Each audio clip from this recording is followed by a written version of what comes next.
second. You just summarized it right there. And most people fail those 1 seconds. And then that 1 second leads to 20 years, 30 years, 40 years of fuck. I have people who have been through training with me, Ranger School, SEAL training, Air Force training, and I get calls from them today, and they have great lives. And all they talk about is how they failed in that one moment. And they can't even enjoy their life now because they're now warm. They're now warm. There's no more suffering. There's no more suffering for me either. And we're in the same boat now. But you're suffering. So we're not suffering, but you're thinking about what you could have been. I am exactly what I should have been. And that's where people start to lose it. Because now I realize that in that 1 second. I go through all that. I know how it's going to feel because I failed so many times before. Failure is the ultimate thing, man. I failed so many times before. And that's why I don't look at failure anymore as failure. I look at it as my first, second, and third attempt.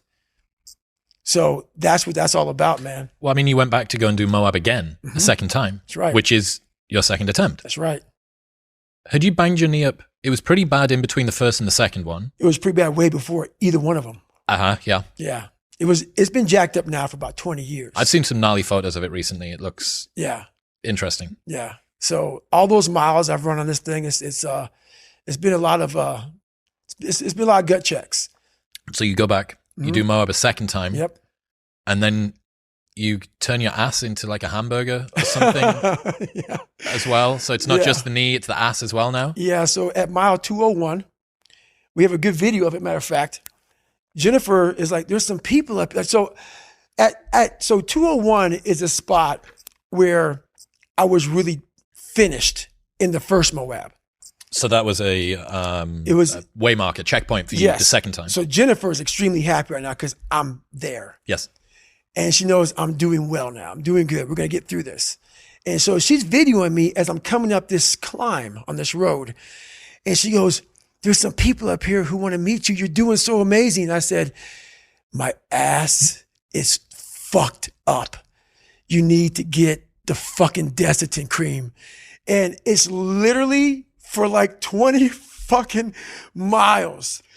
That, like, people don't get it, man. When you get raw like that, bro, and you're walking, because the chafing of my ass, it was hamburger meat. And I'm like, so she's all fucking happy and shit.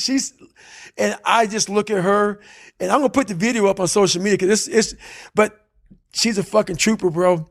Hang on, so was there leakage? Oh yeah. That was on the video from behind? So my shorts were absolutely raw dogged. Yeah. So when you pull them down, it's just blood. And so she goes in the bathroom because she didn't know what she was going to see. She has a Desitin cream. She walks in there and I pull them down and spread them open. And I go, put that shit all up in there. So she goes in for the kill. And she's putting this Desitin cream all over the fucking place, man. And you know what? This is the funny thing about it.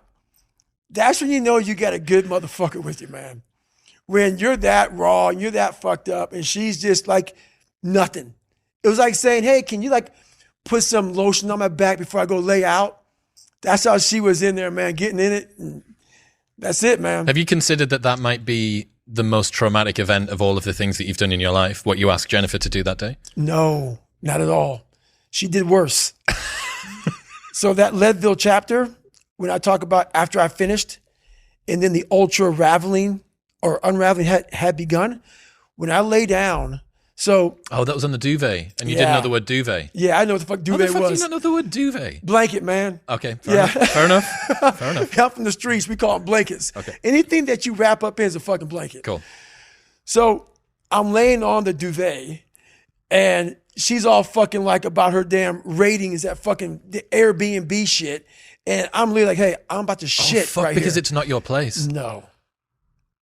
Okay. No. Right. Yes. I can see why she so would be concerned. That scene was bad. But once again, she like soldiered up. Like a crime scene. It was a crime scene.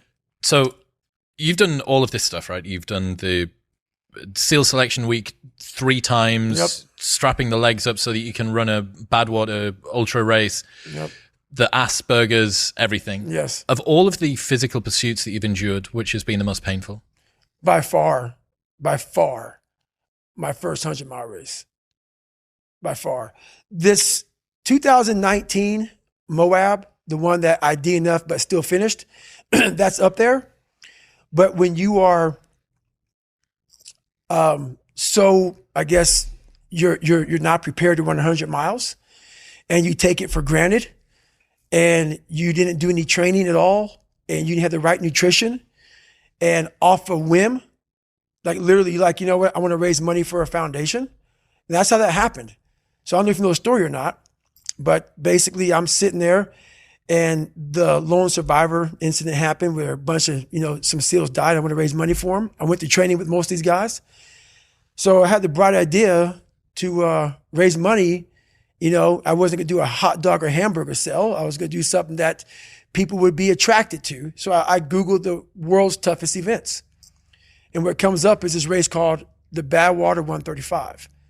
And it's a 135-mile race through Death Valley in the summertime. Now, I had no idea about ultra running. I didn't know what the fuck ultra running was. But when I saw 135 miles, I automatically assumed it was a stage race where you ran like maybe 10, 15 miles, bed down, and you got up the next morning and did it. So when I called the race director up, Chris Kosman, I'm like, hey, I would like to do this race to raise money for a foundation. He goes, have you ever run 100 miles? And I was like in a week, or like what are you talking about? He goes, no, like in 24 hours, because that's what you got to do to qualify. And I was like, is that even possible? Like I didn't know. So anyway, he goes, no, you can't get in my race unless you qualify. And I call him up on a Wednesday, and that Saturday, and I was a bodybuilder at the time. I did cardio 20 minutes a week on the elliptical trainer every Sunday. He goes, yeah, Saturday, you're in San Diego. Saturday is a 24-hour race where you run around a 1-mile track for 24 hours. And if you can get 100 miles, I'll consider you in my race. So I'll go sign up for this race. And the first 70 miles, I'm doing pretty good. And then I hadn't sat down. I hadn't gone to the bathroom. I was drinking Mileplex and Ritz crackers.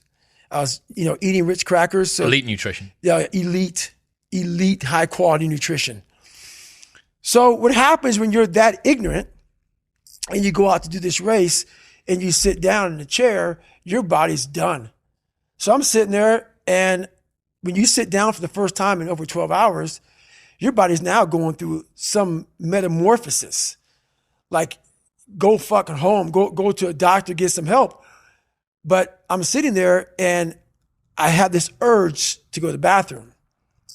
And there's a porta potty for me, that fucking wall, but I can't get up because my blood pressure's all messed up from my great nutrition that I was on. And so I can't stand up.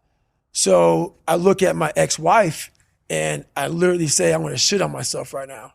So I sit there, and I'm shitting up my back, and I'm peeing blood down my leg. And I have 30 miles to go. And I end up finding a way to get through that 30 miles. And when I got done with that race, it's the worst pain I can't even describe the pain of that last 30 miles to anybody. No one, it's very hard. Whole body? Whole body. So when it ended, I'm literally dizzy going up my stairs to get to my house. I have my arms wrapped around her going up the stairs, and every flight of stairs I have to lay down because I can't stay upright for too long or I'm gonna pass out. So I finally get in the house, and when I get in the house, I'm once again on the floor. I'm in the kitchen on the floor, just laying there. I finally make it to the bathroom, into the tub. I get rolled in the tub, and she puts the water on me. I'm just laying there with the water coming on me. And what I pee out looks like Coca-Cola. And I'm laying there in the worst pain of my entire life. I'm shaking, I'm jacked up. And all I could think about was, I can't believe what I had just done.